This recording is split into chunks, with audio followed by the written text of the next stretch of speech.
ஆமை நத்தை முயல். ஒரு காட்டில் ஆமையும் நத்தையும் நண்பர்களாக இருந்தன.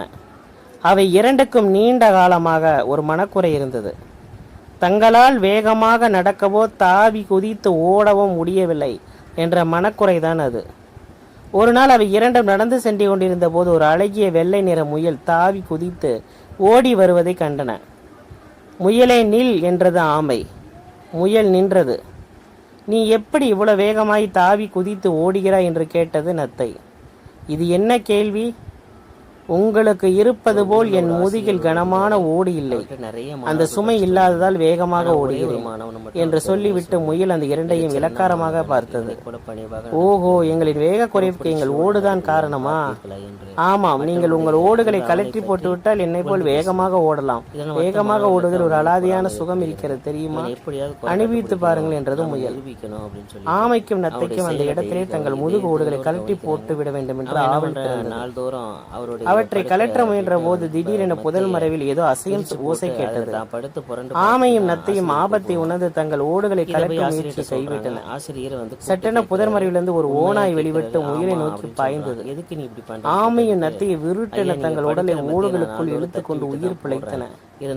ஓநாய் முயலை பிடித்தது. சிறிது நேரம் சென்ற பிறகு ஓடுகளை விட்டு வெளியே வந்த ஆமையும் நத்தையும் முயலின் ரத்தத்தை பார்த்து உறைந்து போயின. தாங்கள் வேகமாய் ஓடுவதை விட உயிர் பிழைத்து வாழ்வதே முக்கியமானது என்பதை உணர்ந்தனர். தங்கள் எதிரிடமிருந்து காப்பாற்றிய தங்கள் ஓடுகளுக்கு அவை நன்றி கூறின.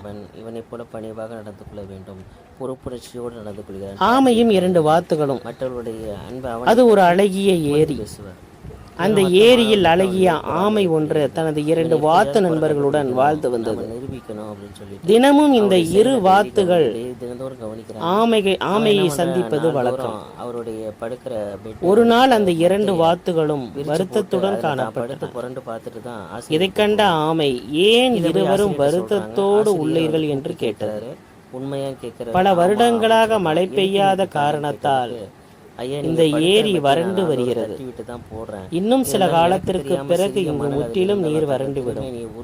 எனவே நாங்கள் இருவரும் பக்கத்து ஊரில் உள்ள ஏரிக்கு செல்ல இருக்கிறோம் என்று விளக்கம் அளித்தான் என்று வாத்துகள் கூறியது. எவ்வளவு நல்ல என்னை விட்டு செல்வதற்கு உங்களுக்கு எப்படி மனம் வந்தது? நீர் குறைந்தால் உங்களுக்கு உணவுதான் குறையும், எனக்கோ உயிரே போய்விடும். என் மீது உங்களுக்கு அன்பு இருக்குமானால் என்னையும் அழைத்து செல்லுங்கள் என்றது ஆமை. உனக்கு தான் இறக்கைகள் கிடையாதே, உன்னை அழைத்து போக எங்களால் எப்படி முடியும் என்றது வாத்து. அதற்கு ஆமை ஒரு உபாயம் செய்யலாம். ஒரு நீண்ட குச்சியை எடுத்து வாருங்கள், நான் நடுவில் என்னுடைய பற்களால் கெட்டியாய் பிடித்து கொள்கிறேன், நீங்கள் இரு பக்கம் பிடித்து தூக்கி கொண்டு பறந்து செல்லுங்கள் என்றது ஆமை. நாங்கள் உயர பறக்கும் போது நீங்கள் வாயை திறந்தால் கீழே விழுந்து இறந்து விடுவாய் என்று வாத்துகள் கூறியது. அப்படியானால் பறக்கும் போது நான் வாய் பேசாமல் இருக்கின்றேன் என்று ஆமை கூறியது. இரு வாத்துகளும் இரு பக்கமும் குச்சியை பிடித்து பறக்க நடுவில் ஆமை வாயில் பற்றி கொண்டு பறந்தன.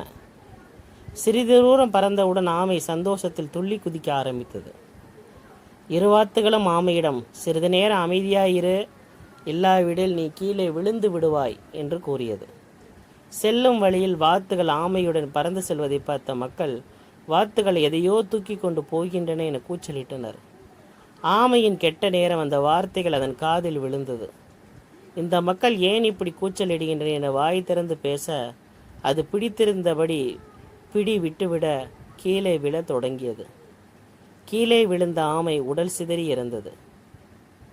நீதி: வருமுன் காப்போனும் சமயோஜித புத்தி உடையவனும் சுகப்பெறுவார்கள்.